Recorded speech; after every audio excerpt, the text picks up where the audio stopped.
Hey everyone, Airman2 here with my review of Resistance 2 for the PlayStation 3. This is one of the 3 games I have been looking forward to this fall/holiday season. The other 2 being Little Big Planet and Mirror's Edge, which I have yet to obviously get since it's not out yet. But if you've played Resistance 1, or any first-person shooter for that matter in the last 5 years, you basically know what to expect. Go shoot some aliens set in World War II era, trying to take over the Earth. I would play the M. Bison, of course, here, but I don't have the clip. So, it's a first-person shooter, and that's basically all I have to say about it. I mean, if you've played one, this generation, you have pretty much played them all. But I will try and get as specific as I really can. But mind you, I haven't played it as much as I would have liked before a review, but I have a lot of free time at the moment, so I felt like actually getting the review up before I get busy again. So let's just jump into things. The campaign mode is absolutely nothing special. You're in America, it's being attacked by the aliens, go shoot shit. I mean, that's essentially what it is. I've begun to really hate first-person shooter campaign modes, because since when does anyone really need an excuse to go shoot stuff in a video game? And like IGN says, it's a campaign mode. There's not much to really say. It's okay. The only thing I will give it praise for is that your ally AI is actually fairly smart for once, and they will take down a couple enemies for you, which is a huge godsend, because I was going in full and expecting, oh great, I'm going to have to protect some wusses from getting shot. And no, they actually fire back every now and again. So that's the only thing I'm willing to give the the one-player mode any actual praise for. But let's face it, you're not playing a first-person shooter for the campaign mode anymore. There is an online cooperative mode. Since I really don't have any friends who actually own a PlayStation 3, I really haven't gotten the chance to play it, but from what I hear, it's pretty good. Moving on to online. In all honesty, I did like Resistance 1 better than Resistance 2 in this regard, because they took away some features I wish they had kept. I mean, you can only hold 2 weapons now, and you have to do the standard GoldenEye, find the area where they're sitting and pick them up sort of weapons, and even then you have to trade another weapon out to hold it.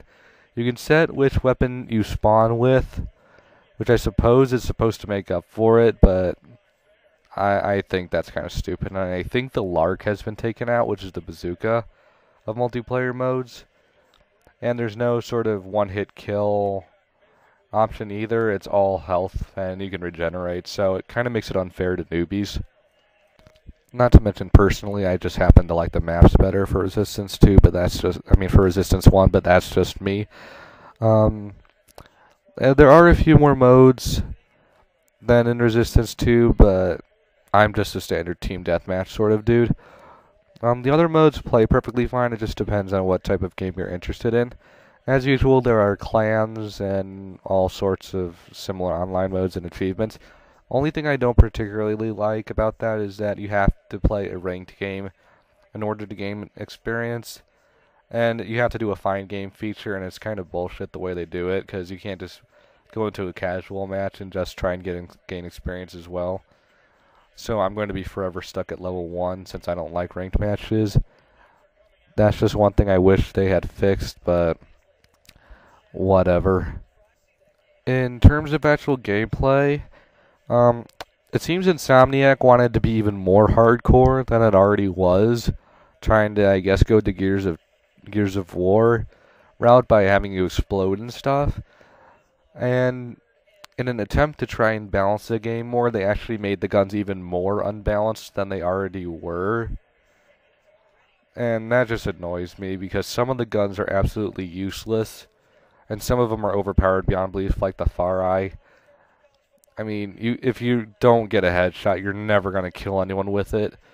But of course, there's the one expert in every match who can shoot everyone from across the map, even though it goes through a wall or something. So the guns are severely unbalanced in terms of the multiplayer modes, but you can sort of find out which ones are good by experimenting, but it's just something I wish they hadn't done, because it was fine as it was.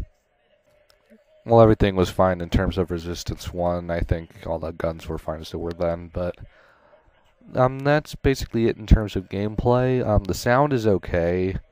There are some cool alien sounds, but it's never going to stand out for anything in particular. And the graphics have gone to mildly bright in Resistance 1 to standard next gen. Let's make everything brown and gray and blech looking colors. And it's starting to wear on you. I mean, the further you progress in the game, the more you get annoyed at the graphics. Because sometimes you just can't see what the hell is going on because it's not a very eye-appealing color. Which, another thing they changed from Resistance 1, which was fine the way it was. I just think they were trying to do the whole, let's be super hardcore and make it only for the people who actually play first-person shooters sort of thing. This is a bit of a shorter review, only because I don't have as much to say about it. The overall thoughts, if you're the type of person into first-person shooters and you have a PlayStation 3, no doubt you've already picked this up. But if you're not into first-person shooters, you have no reason to really pick this up. I would give it an 8 to a 9 depending on your cup of tea. It's better than Halo 3 in my opinion, just because Halo 3 is overhyped beyond all belief. But I still think Call of Duty 4 is a better online and first player perspective. This isn't going to revitalize any sort of change in the first person shooter genre, but it's competent in all aspects, and it does everything it aimed to do. So, hopefully when we get a Resistance 3, if there is going to be one, they actually try and put some boundaries and actually make it more fun to play. But that's just me, so signing off.